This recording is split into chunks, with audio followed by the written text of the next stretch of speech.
Chris Hillman, a founding member of some of the most influential bands in American music history, including the Byrds, the Flying Burrito Brothers, and the Desert Rose Band, has lived a life that spans decades of rock, country, and folk music evolution.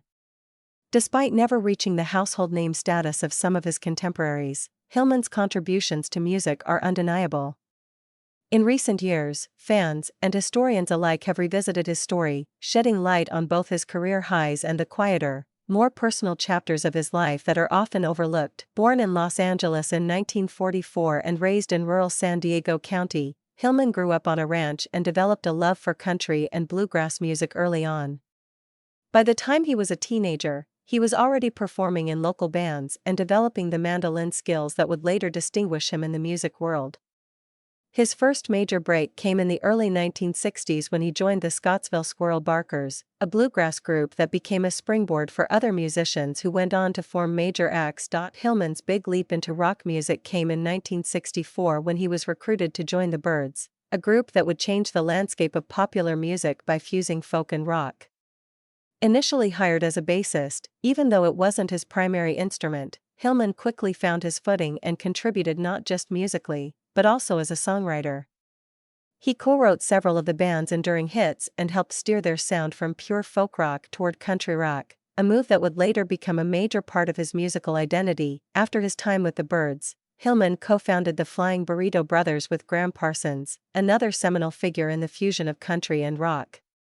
While the band didn't achieve commercial success during its active years, it has since been recognized as a pioneer in the alt-country movement. Hillman's songwriting and musicianship were central to the band's sound, and his work during this period has gained increasing respect from critics and fellow musicians alike. Despite his many achievements, Hillman's journey was far from smooth. In the 1970s and 1980s, he struggled to find stable footing in a rapidly changing music industry. He joined and left several groups, including the Souther Hillman Furay Band, and even attempted a solo career that had limited commercial impact. It wasn't until the formation of the Desert Rose Band in the mid-1980s that he found renewed success. That group blended traditional country with a modern sensibility and produced several hit songs, earning critical acclaim and a new generation of fans. What many people don't realize is that Hillman also faced significant personal challenges during this time. In interviews, he has spoken candidly about losing his father to suicide at a young age, the pressures of fame, and his eventual turn toward a quieter, more spiritually grounded life. A devout Christian later in life, Hillman has described his faith as a central part of how he coped with the ups and downs of a turbulent industry. In recent years, Hillman has stepped back from regular performing, though he remains active in music.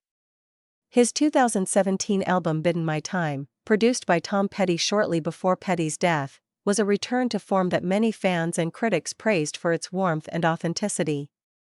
The collaboration with Petty, a longtime admirer, highlighted the respect Hillman commands among other musicians even if he's not always in the public eye. Hillman has also spent time chronicling his story in his memoir Time Between, My Life as a Bird, Burrito Brother, and Beyond, published in 2020. The book offered an honest look at his life, from the triumphs to the setbacks, and helped reintroduce his legacy to a wider audience. It also clarified many of the misconceptions and overlooked aspects of his career. So what really happened to Chris Hillman? Far from disappearing, he quietly built one of the most respected legacies in American music, influencing generations of artists across genres. His story is not one of sudden tragedy or dramatic downfall but rather one of persistence, reinvention, and deep artistic integrity. For those who take the time to listen, Hillman's journey is not just a chapter in rock history, it's a testament to enduring creative spirit.